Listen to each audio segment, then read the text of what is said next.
I'd like to talk a little bit about the chapter in my book, I Spy, You Spy, They Spy, on Alger Hiss.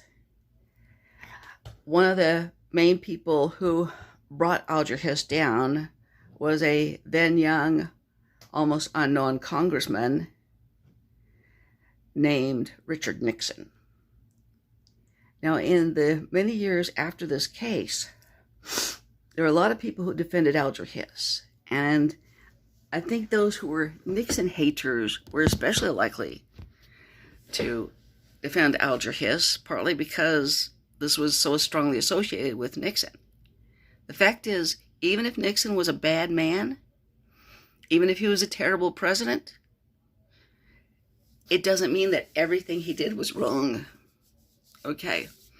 Also, there also may be a little bit of it takes one to know one in this case, because in 6 Crises, Nixon remarked that people who are lying tend to make a common mistake.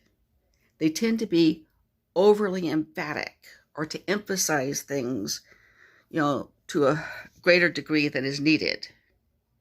And he said he saw that in Hiss, and that's why he started to think Hiss was lying, because Hiss just seemed overly emphatic. And of course, maybe Nixon had good reason to recognize liars. But of course, every politician lies to some extent. I actually read a story about how Teddy Roosevelt was actually kind of averse to lying, but he was a politician. So he had to lie sometimes. Couldn't really get by without it. And I read that what he would do is he would write the lie down and then read it and reread it and reread it until it had the force of truth to him. But anyway, back to Nixon. There's still dispute about the Alger Hiss case.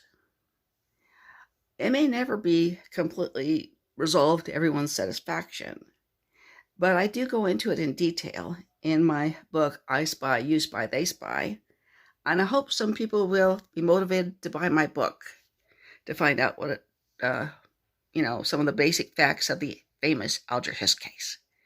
Thank you.